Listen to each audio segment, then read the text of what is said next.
¿Qué tal? Bienvenidos, les saluda Claudia Palacios. Vamos a dedicar este programa a hablar de un término que venimos oyendo de un tiempo para acá en Colombia, pero que en realidad es un término que tiene más de una década de uso en el mundo, la llamada, o casi 2 décadas ya, la llamada democracia digital. Para entender de qué se trata esto, cuál es su impacto, cuáles son las proyecciones de su evolución, estamos con 2 conocedores del tema. Uno de ellos es Nicolás Díaz, que es el director ejecutivo de Seamos Democracia Digital, también es docente de varias universidades. Bienvenido, Nicolás.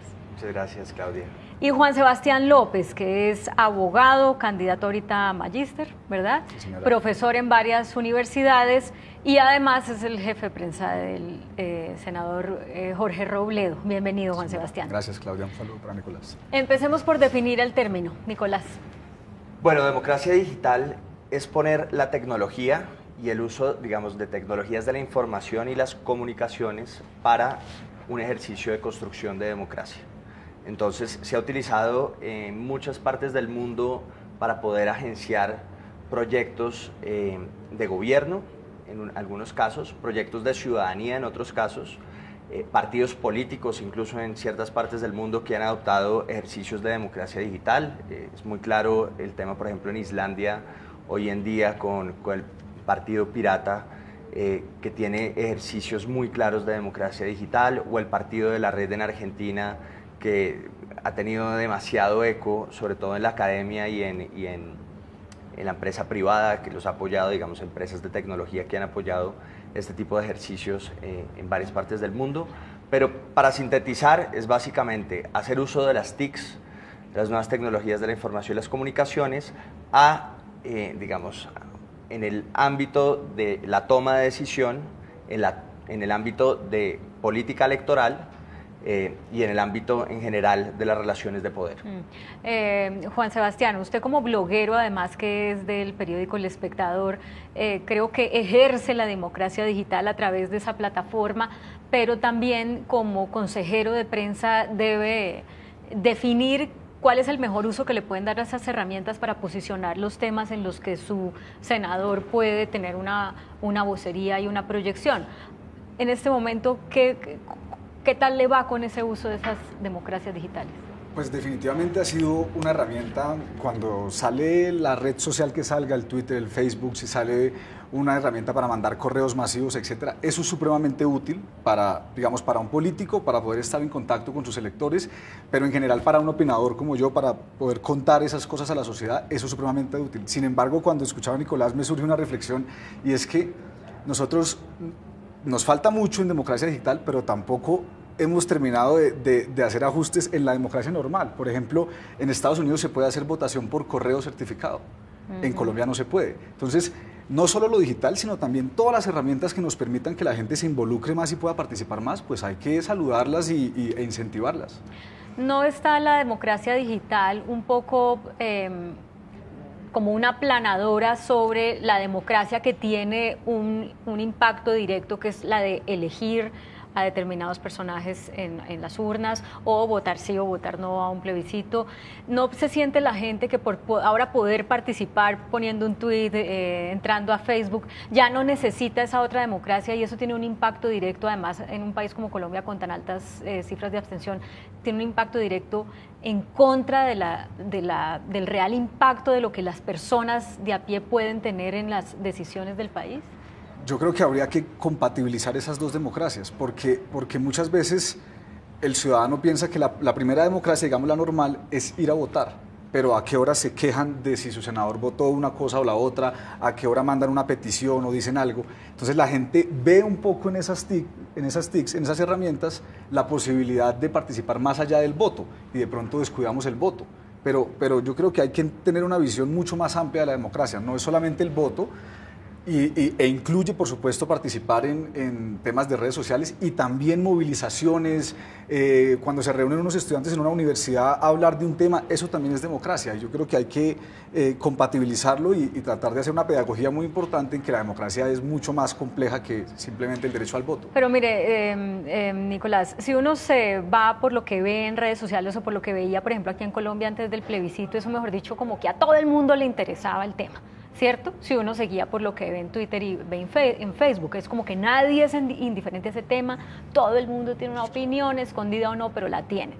Y a la hora de participar, 62% de abstención, la abstención más alta que ha tenido Colombia desde las elecciones Samper Pastrana.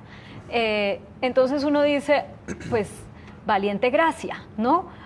Si no estuvieran esas redes sociales dándole a la gente esa posibilidad de vociferar lo que piensa, a lo mejor se preocuparían unos cuantos de esos por ir a hacer lo que es efectivo, que es vaya y vote en una urna, ¿no? A ver, yo tengo dos posiciones que tienen que ver con la pregunta anterior y con esta pregunta. Lo primero es decir que la democracia es una, digamos, yo no veo que la democracia digital vaya en contravía con la otra democracia o que son dos espacios distintos, sino son procesos de construcción que cada uno, digamos, cada país, cada estado tiene su modelo de construcción. Lo que sí es cierto es que nosotros hemos heredado las instituciones del siglo XVII, del siglo XVIII, digamos, de la Revolución Francesa, y no hemos logrado tener instituciones acordes al siglo XXI, acorde a la realidad de los jóvenes, acorde, digamos, a cómo los ciudadanos interactúan hoy en día, a cómo se produce contenidos. Antes se producía contenidos y se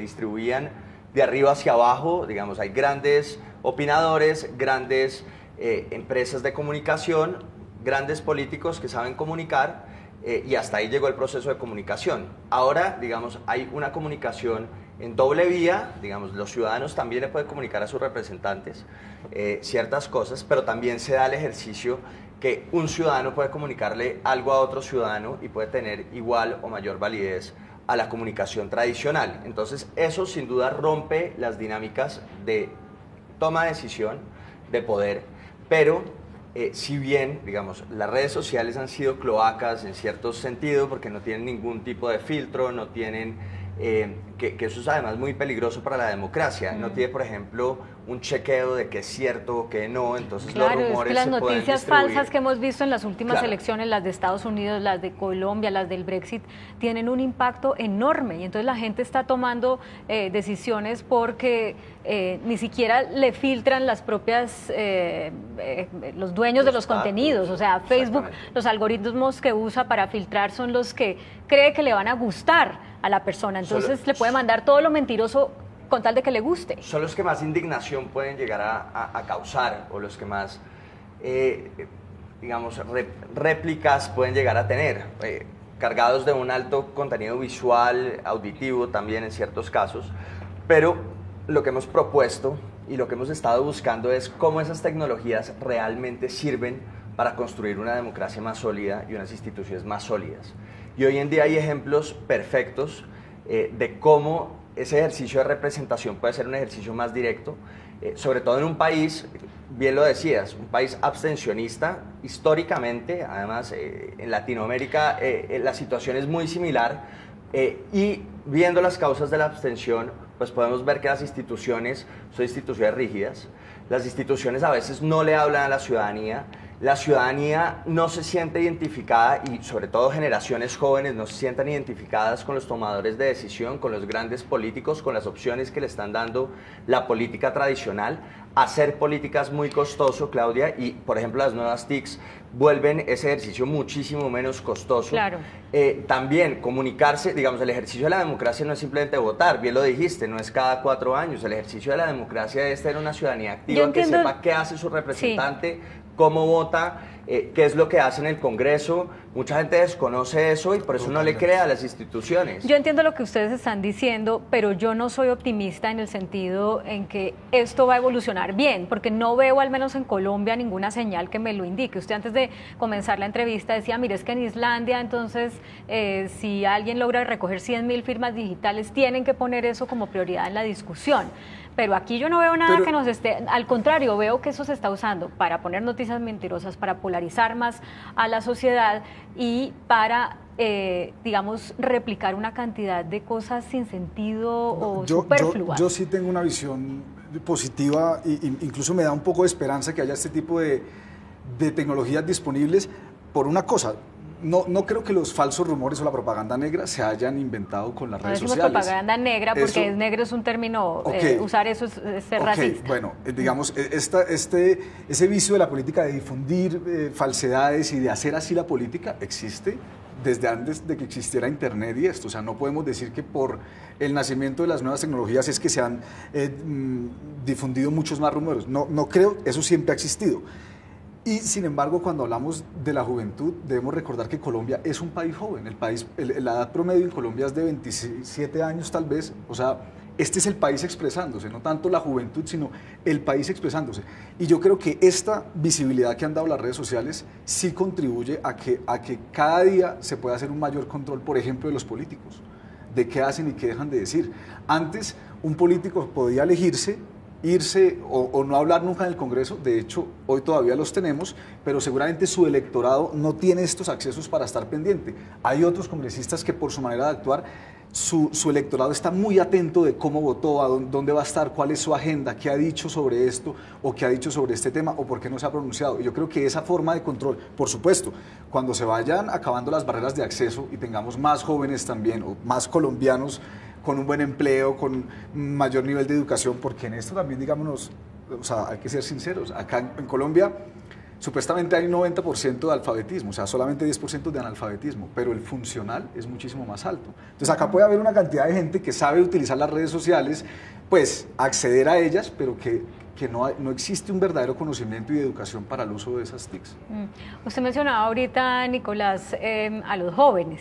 Y en una conversación de hace unos días, algunos decíamos, estamos mamados de los jóvenes, ¿no? Perdón usar esta palabra en televisión, pero es porque generalmente se dice, bueno, la esperanza está en los jóvenes, en que los jóvenes se vuelquen a participar, en que los jóvenes propongan nuevas ideas, en que los jóvenes con su creatividad apuesten por unas nuevas maneras de hacer las cosas. Y uno ve, pues que se quedan participando en Twitter y con eso se conforman una gran mayoría, sin generalizar, pero es así, y otros que cuando entran a las instituciones se vuelven parte de ese sistema que quisieran modificar.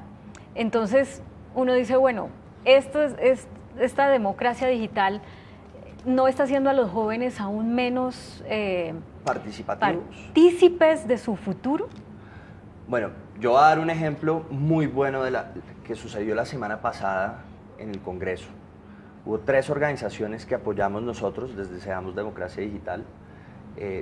3 organizaciones, digamos, que movilizaron las marchas del último mes, en su gran mayoría jóvenes 10 años menores que yo, además, y querían hacer un ejercicio de veeduría de qué es lo que está pasando en el Congreso. Fueron al Congreso de la República y le contaron, y este ejercicio fue muy interesante porque no eran simplemente los que tienen la capacidad o el acceso para poder entrar al Congreso de la República, sino pudieron abrir a través de redes la estrategia Soy Veedor. Entonces tomaban fotos de quienes estaban llegando a debatir en el Senado el martes y en la Cámara de Representantes el miércoles, quiénes llegaban a debatir, quiénes fueron los primeros en llegar, quiénes llegaron 6 horas tarde, quienes se fueron sin votar, quienes se fueron sin debatir, porque pues por ejemplo es muy respetable, hay posiciones, Centro Democrático, algunos partidos estuvieron todo el debate y al final, digamos, por unas posiciones políticas se retiraron del recinto. Pero más allá de hecho hacer ese ejercicio de veeduría, de poder ver qué es lo que está pasando ahí, de tuitear, digamos, de ser responsable, de reconocerle al que llegó temprano también, digamos, el que está haciendo bien su trabajo, que eso es algo difícil de encontrar en Colombia, de abrir los espacios de toma de decisión, decirle a los colombianos, mire lo que está pasando, más allá de, digamos, hay medios tradicionales de comunicación, más allá de esos medios, los ciudadanos comunicándole a ciudadanos, eso da, digamos, un ejercicio de transparencia, de esperanza, etcétera, etcétera. Ese es un ejemplo muy pequeño. Ahora, en el sur del continente hemos visto ejemplos muy interesantes en cómo mejorar la transparencia de todos los procesos de la administración pública. Y incluso los ciudadanos pueden contribuir en generar información y en subir información que necesitan las alcaldías o los tomadores de decisión para hacer más eficiente y más efectiva la política. Por ejemplo, tan simple como mirar los recorridos y las trayectorias en temas de movilidad en términos de política urbana. O decidir, por ejemplo, abrir votaciones para presupuestos participativos como se hizo en Bahía Blanca en Argentina. Y Medellín ha hecho un ejemplo muy significativo en los últimos años en temas de presupuestos participativos. En Nariño podemos ver, por ejemplo, un gobernador completamente jugado por el tema de innovación política y en generar un gobernador además joven, jugado por nuevas tecnologías y cómo estas nuevas tecnologías mejoran el ejercicio de la política. Entonces, claro, uno se puede quedar juzgando, la situación del país no es la mejor, es un país que ha sido abstencionista, es un país que la gente no sabe qué hacen los otros, y yo creo que si ponemos o hacemos buen uso de estas TICs para cambiar los incentivos tanto de políticos como de ciudadanos, sí, para conectarse con el ejercicio de lo público, para saber qué están pasando con las instituciones, para darle ideas a las instituciones, porque además hay muchos ejercicios, por ejemplo, de co-creación que son muy importantes en todo el mundo. Pues yo creo que sí tendremos mejores instituciones y tendremos por lo menos un involucramiento ciudadano mucho más cercano. Eso me parece muy interesante y digamos que ahí se abre como una luz, no sé qué tan cercana, pero miremos un tema, reforma tributaria.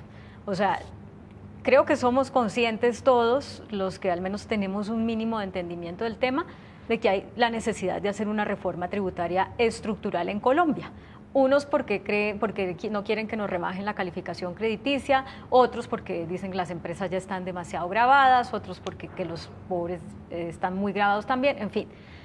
Pero a la hora de poner esto en las redes, lo que uno ve es una cosa que cae en el populismo.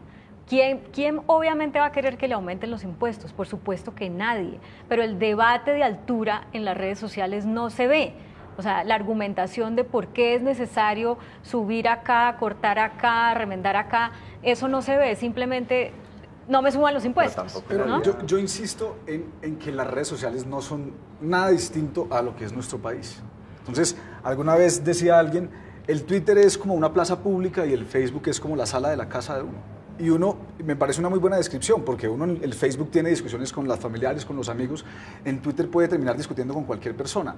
Y esa es la realidad colombiana. Uno se para en el centro de Bogotá o en el centro de cualquier ciudad. Un montón de discutidores sin el conocimiento profundo de los temas. Y estas redes no están aportando a tener una mayor claridad, sobre todo de los temas complejos, que es muy difícil poner en 140 caracteres, sino al contrario, a repetir cosas que hacen que la gente esté más desinformada o más mal informada de los temas. Yo por ejemplo, sobre reforma tributaria, yo creo que en las redes sociales uno encuentra excelente contenido de todas las orillas, por parte de quienes nos estamos oponiendo a la reforma, por parte de quienes la defienden, se pueden encontrar videos, artículos, etcétera. Yo lo digo, mi buscador oficial, yo no entro a Google, mi buscador es Twitter. Y yo encuentro ahí todo lo que necesito. También encuentro groserías y también encuentro datos desacertados, pero uno también tiene la posibilidad pero no todo el mundo. Usted que de bloquear, de silenciar, sí, pero usted de escoger que tiene el a quién sigo. conocimiento. Mucha gente sencillamente va consumiendo lo que le llegue y se lo cree. Pero bueno, ese es un debate mucho más profundo y es, digamos, la ignorancia en la que vive el país y los temas cómo se discuten. Y eso sí es, digamos, los jóvenes con esto de reforma tributaria, pues es una apatía impresionante, sí. Porque si la gente simplemente, un joven de 30 años lo que ha visto en Colombia es 2 presidentes reelegidos, más o menos las mismas cosas, mal empleo, mal pago, les toca hacer filas en todas partes para poder tener un empleo ahí medio informal, de prestación de servicios. Entonces, si la gente ve que eso no le soluciona, pero repito, esos jóvenes que también están en Twitter, que también están en Facebook, se entusiasman un montón cuando van a un concierto, cuando van a ver fútbol, cuando van a otro tipo de cosas e incluso otro tipo de activismos. Yo hice parte del movimiento estudiantil de la MANE y ese era un movimiento estudiantil que se enfrentó al gobierno de Santos por la reforma de la Ley 30, donde había una coherencia entre el movimiento en redes sociales y el movimiento en las calles, en el paro, y la gente salía. Ahora, si esa gente iba a votar, no sé. No, y además, ¿cuánto duró? Duró un par de años. Que pedacitos de un par de años. Claro, un par de años. La juventud también tiene esa por su naturaleza etaria, suben y bajan. Sí. Mire, a propósito, para seguir con el tema de la juventud, además que ya nos queda poco tiempo, una de las discusiones o de las propuestas que había por allá como en marzo a propósito de que venía el plebiscito era bajemos la edad de votación o alguien llegó a decir pongámosla de 14 a 17 años solamente como para hacer un registro, simbólico. Pero que no cuenten, eso, que sea simbólico, que no cuenten esos votos. Y yo revisando el resultado de la votación decía, ay no, hubiera sido un desastre. Yo no sé si porque no hubieran ido a votar igual que no lo hicieron los que son un poquito mayores, o porque realmente incluso la gente mayor de 18 años, hasta los, qué sé yo, 20, no sé cuántos, como que no se toma el país tan en serio como para evaluar muy bien el significado de su voto y la relevancia de su voto. Más bien, la pregunta es, en vez de bajar la edad de votación, ¿no habría que subirla? Bueno, es una pregunta, digamos, que tiene mucho que ver con la cultura política del país. Tenemos muy baja cultura política. Y eso, sin duda, las redes pueden contribuir a acentuar más esa cultura política dañina que tenemos, o pueden mejorarla para X o Y motivo. Por ejemplo, en Twitter es muy claro el ejercicio de los bots o de los robots, como los llaman, que son falsos, son personajes falsos. Cuentas falsas. Son cuentas falsas, incluso pagadas a medios de publicidad, bueno, a pequeñas agencias que venden. Le dicen, usted necesita 10.000 seguidores, 100.000 seguidores, yo le vendo esos seguidores y si quiere los pongo a tuitear lo que usted quiera. Acá pues es muy reconocido, digamos, un partido político que tiene muchos seguidores y juega con eso y juega con mensajes que pueda jugar ahí. Las redes de WhatsApp, por ejemplo. Mi familia es del Viejo Caldas y le llegaron varios mensajes con la famosa ley del 7%, la ley Sí. Barreras, que era una mentira. Sí. Ellos son del Viejo Caldas, tienen unas redes por WhatsApp de primos familiares, eso es muy impresionante. grandes, la gran mayoría pensionados, entonces les llegaba perfecto el mensaje, digamos, No, además claro. está mucho más direccionado. Se toman el tema de mi plata, mi futuro, se lo van a dar a... Claro, no, pero la pregunta iba y es eso- a la edad del voto, ¿no? Entendiendo que Por eso la te digo. democracia digital de pronto funciona para hasta cierto punto para la gente que sencillamente está en esa edad en que todos queremos cambiar el mundo y todos queremos expresarnos y expresarnos muy duro. Sí. Sirve como para canalizar esas energías, pero más bien dejar que la gente que ya tenga el peso y el conocimiento sea la que realmente elija. Pero hay de pronto gente un con poquito peso mayor. y conocimiento que elige y elige sin saber. O sea, el ejemplo precisamente de estos jubilados, de estos pensionados, es decirte, ellos votaron completamente engañados. ¿Sí? Y votaron sin ese conocimiento y sin ese peso político. O sea, tú puedes caer en el engaño siendo una persona de 60, 70 años, que además incluso han tenido, en el caso de las mujeres que históricamente han sido más excluidas de los sistemas educativos y en el mundo del trabajo, tienen menor acceso a este tipo de discusiones. Entonces, ¿se les debería prohibir también a ellos el voto? No creo. ¿Sí me entiendes? Es un tema de cultura política. Ahora, las redes sociales tienen amplios ejercicios de construcción de ciudadanía, de estrategias de e-learning, de aprendizaje electrónico, por ejemplo, los fact-checkers que están sacando en internet son muy interesantes para ver qué es verdad o qué es mentira. Entonces, digamos, como las herramientas pueden ser utilizadas para algo bueno, se puede utilizar para algo malo, y Colombia simplemente reproduce su cultura política en estos ejercicios Juan electorales. Sebastián, queda como un minuto, entonces No, y tenemos le un dejo la problema palabra. estructural, Claudia. Estructural. No es culpa de las redes sociales, esa abstención, esa apatía de los jóvenes con el sistema político. Los rumores falsos, bueno, existen, repito, hace mucho tiempo antes de las redes sociales y bueno, está la tarea. En los colegios, Claudia, ¿hace cuánto no se enseña cívica como se debería enseñar? A un muchacho de 10 o de 11, ¿cómo es que no le enseñan qué es el Congreso, qué es bicameral, qué es un concejal, cada cuánto se elige, qué es un edil? Eso no se enseña.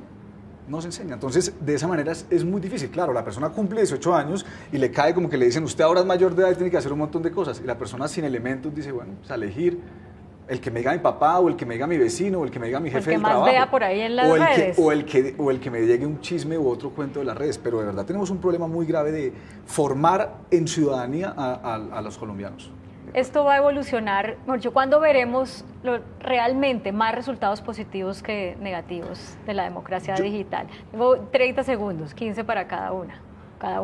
Claudia, yo creo que nos toca mejorar el sistema económico. Yo creo que si hay más trabajo formal, más educación formal, mejores recursos para ese tipo de temas, vamos a tener una ciudadanía mucho mejor preparada para elegir y para ejercer los derechos democráticos. Yo pensaría lo mismo, es un problema estructural, se requieren mejores políticas económicas y mejores políticas para el acceso al mercado de trabajo y el acceso a una educación llena en valores ustedes están y en valores diciendo, la gente que democráticos tiene y en más poder cultura adquisitivo política. puede usar mejor las redes y puede tomar mejores decisiones. Eso va en contravía de lo que tú decías hace algún momento. Es tu familia también es engañada y Pero hay un ejemplo muy por bueno lo que que llega es en el las redes mentiroso. lo que llamamos en Colombia el voto de opinión y el voto que no es de opinión. Claro, el voto Esos informado o el votantes voto... de opinión están detrás de sus elegidos, detrás de sus senadores.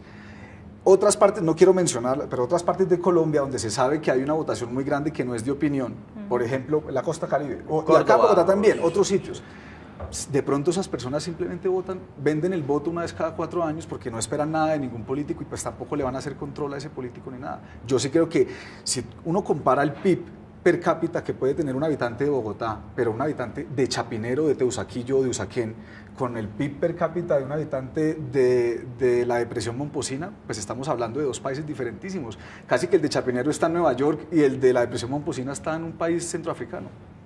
Bueno, se me acabó el tiempo, qué pena, Nicolás, que ya no podemos seguir. Nicolás Díaz, deseamos Democracia Digital, y Juan Sebastián López, abogado de la Universidad Externado, ¿no? Sí, señora. Muchas gracias por acompañarnos. Muy amable. Bueno, a ustedes también sigan con nosotros.